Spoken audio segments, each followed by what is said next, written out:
mga dating sikat na haunted house. Aba, ngayon sa good vibes na raw nag-uumapaw. Ito ang mga swak bisitahin ngayong darating na Halloween. Dahil nalalapit na naman ang araw ng mga patay, nabubuhay rin ang mga iba't ibang kwento ng kababalaghan. Kabilang na rito ang mga tinaguriang mga haunted na lugar. Pero sa paglipas ng panahon, ang ibang mga lugar na dating puno ng kababalaghan, ibang-iba na ang kalagayan.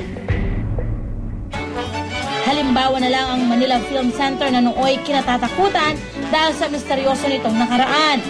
Habang itinatayo kasi ito noong 1981, gumuho ang isang bahagi nito na naging sanhi ng pagkamatay ng ilang mga manggagawa.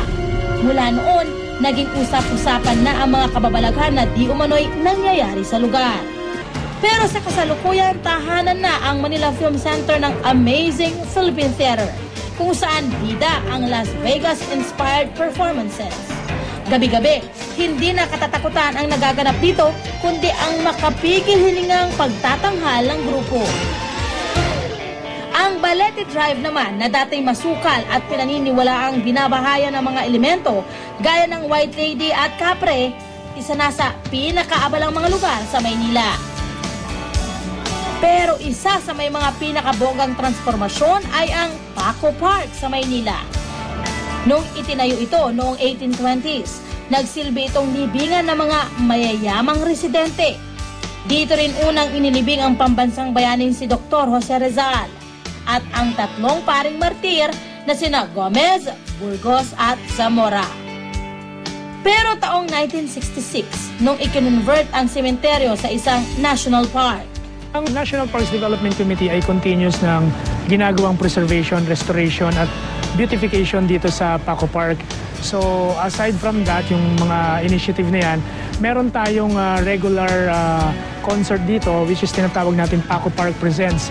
Libre ito nang sa ganun yung mga target market natin na local and foreign tourists ay pumunta dito at makita nila yung attractions dito, yung kagandahan ng Paco Park.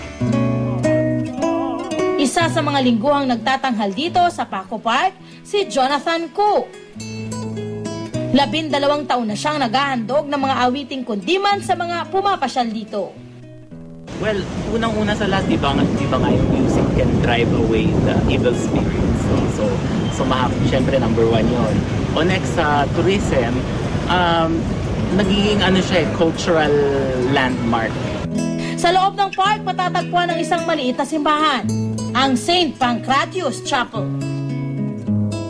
Pero kung dati mga misa para sa ililibing ng mga yumao ang ginaganap dito, ngayon, ipinagdiriwang na rito ang kasal at iba pang masasayang okasyon.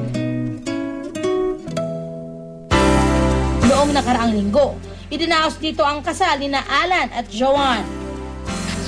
Nag-base lang talaga ako sa picture. So, I didn't even know that it was a cemetery.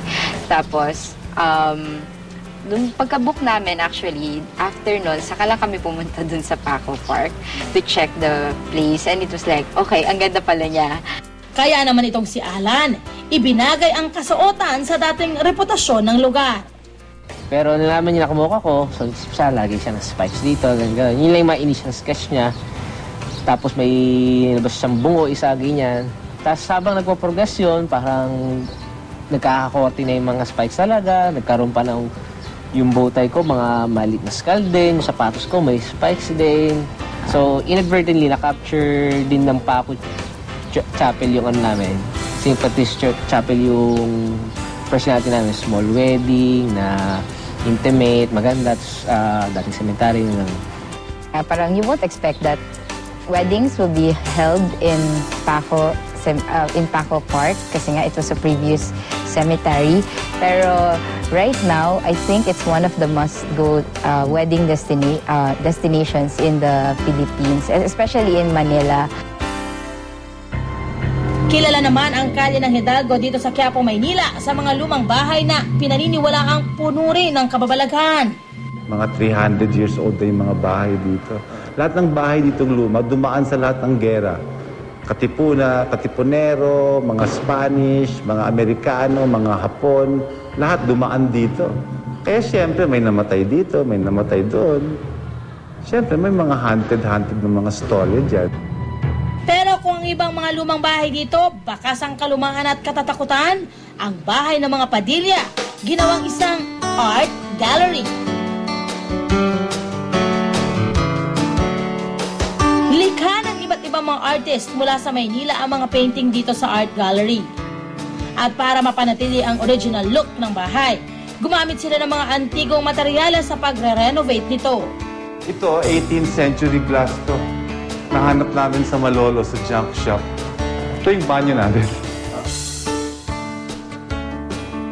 Ay, yung pinto, lumang-luma na yan. Mga 150 years old na yan.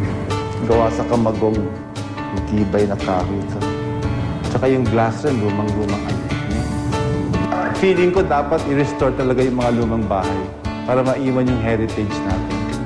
Tsaka feeling ko rin, magiging tourist attraction ng Quiapo kung lahat ng bahay inaayos, pinapaganda. Ika nga nila, walang permanente sa mundo, lahat nagbabago. Ang mga dating negatibo pwedeng-pwede pang maging positibo. Kasama na rito ang reputasyon ng mga lugar na dating kinatatakutan na ngayon punong-puno ng alibalas at kasiyahan.